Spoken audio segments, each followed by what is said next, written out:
From news and views, issues and opportunities, we'll have in-depth conversations with decision makers to find out what they know and what they think. I'm Rico Hizon, inviting you to join the exchange because your business is our business. Revenge travel is for real, as many Filipinos take trips here and overseas to make up for lost time after the COVID-19 lockdowns. Even foreigners are exploring the beautiful Philippine Islands, its many sights and sounds, to see how it compares to the rest of the region. But even with looser restrictions come issues that could dampen traveler demand, down from airports up to the skies. More than 3 years into the pandemic, what does travel in the new normal look like?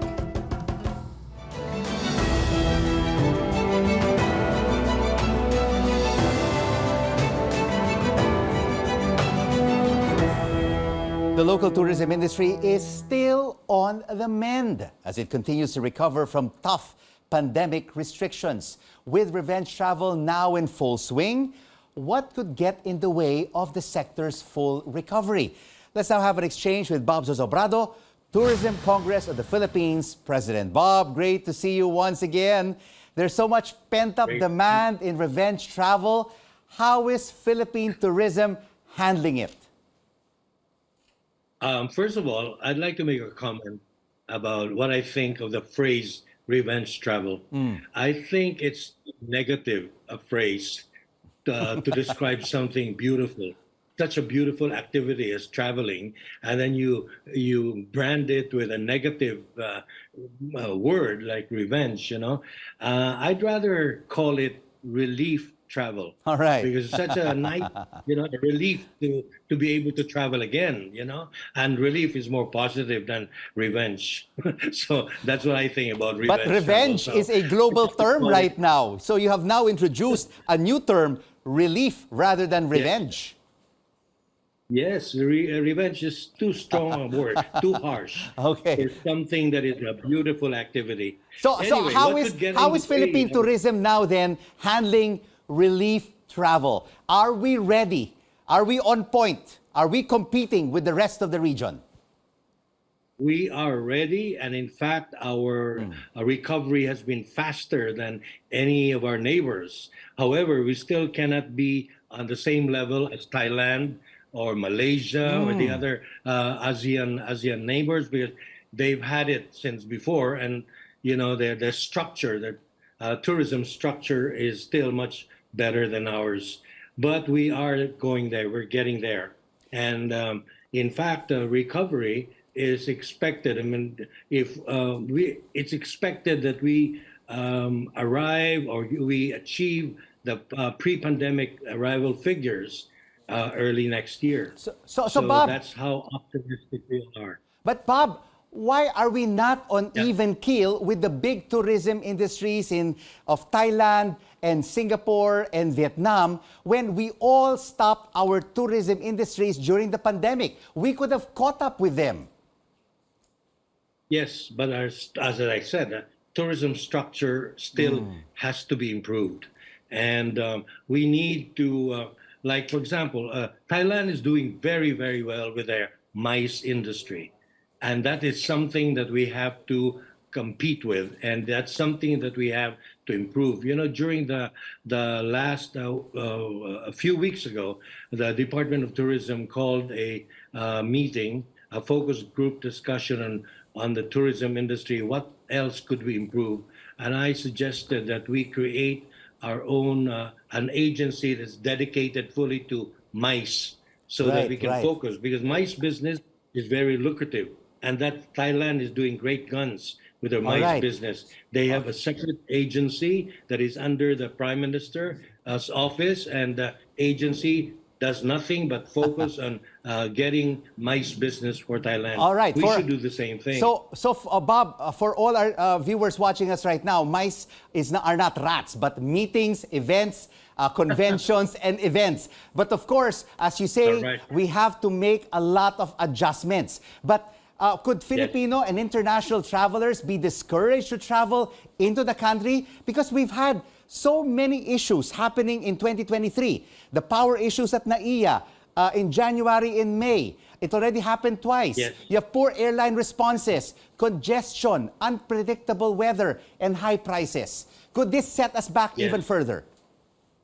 Definitely. I mean, whatever negative advertisement all these events gave our country, definitely puts us in back again to where we started. But hopefully, the government or the people in charge of this will really see the light and do something quick so that our tourism industry can recover faster than everything else. Is there a problem now with the government, which has been in place over the past 365 days, that they haven't really done their job to put tourism front and center in the region and to compete with the big guns such as Thailand and No. Singapore? I didn't see any problem because as far as I'm concerned, the government now, especially President Marcos Jr., is really trying to focus on tourism. He is giving a lot of importance to tourism, which is something that the past governments before did not really show us. So the government is doing its job now to promote tourism, but unfortunately, we still have all those security measures and corruption issues that come out. So that is something that the government has to work on. What about COVID? We've seen cases rising over the past weeks, and some Filipinos are masking up again. Are Yes. tourism establishments worried that this could discourage relief travel? Yes. In fact, I was thinking of saying that the biggest risk we have right now for relief travel is really the people taking it easy, and they still do not realize that COVID is still very much around. And so they go there. I had a friend who went to attend a festival somewhere in Tarlac, and without mask and anything, everybody was there. When he came back, he had COVID. This is something that we have to be careful with because the virus is still very much around. We just have to prepare ourselves for it and protect ourselves. Thank you so much, Bob, for this local relief travel exchange. Tourism Congress of the Philippines President Bob Zozobrado.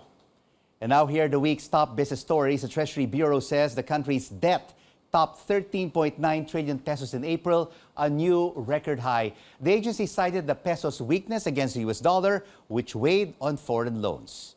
The Treasury Bureau reports a budget surplus of 66.8 billion pesos in April, over 13 times larger than the figure last year. A budget surplus happens when the government collects more than it spends. And S&P Global's latest survey reveals Philippine factory activity rebounded in May after 3 straight months of slowdown on higher factory orders and output. And straight ahead on the exchange, where your business is our business. How is the Philippines faring as a revenge or relief travel destination in the region? We get the perspective of the ASEAN Tourism Research Association. And are bookings for destinations and hotels among Filipinos still on the rise? We have an exchange with Klook right here on CNN Philippines. News you can trust.